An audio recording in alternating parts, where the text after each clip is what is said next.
The New York Times published an anonymous op-ed that editors say was written by a senior official in the Trump administration. The op-ed is titled, quote, "I am part of the resistance inside the Trump administration," and it details the way in which the author and his or her colleagues are, according to the op-ed, working to thwart part of the president's agenda and his worst inclinations.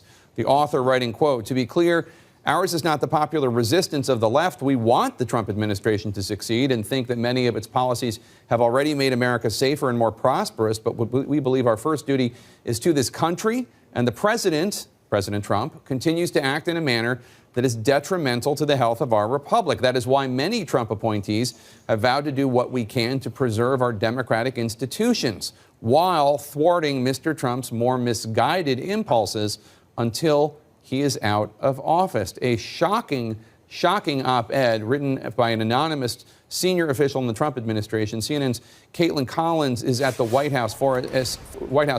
And Kaitlan, this follows excerpts from the bombshell book by Bob Woodward. The book comes out next week, but it fits in with this general theme that there are senior officials in the Trump administration who are trying to protect the country from President Trump's worst impulses. That's right, Jake. You can't ignore the timing that this is coming out just one day after those excerpts from that book, making stunning claims about things that Bob Woodward alleges that the defense secretary, the chief of staff, several other people close to the president who work with him on a daily basis have said. And now we have this stunning op-ed in the New York Times with a rare thing for them to do, to publish an anonymous senior official in the White House, or a senior official in the Trump administration, they say. They don't say if this person works inside the West Wing or in the administration generally, but this person essentially making the same argument as a lot of those claims in Bob Woodward's book, saying that they do not agree with the president, that they are staying on in their job in the administration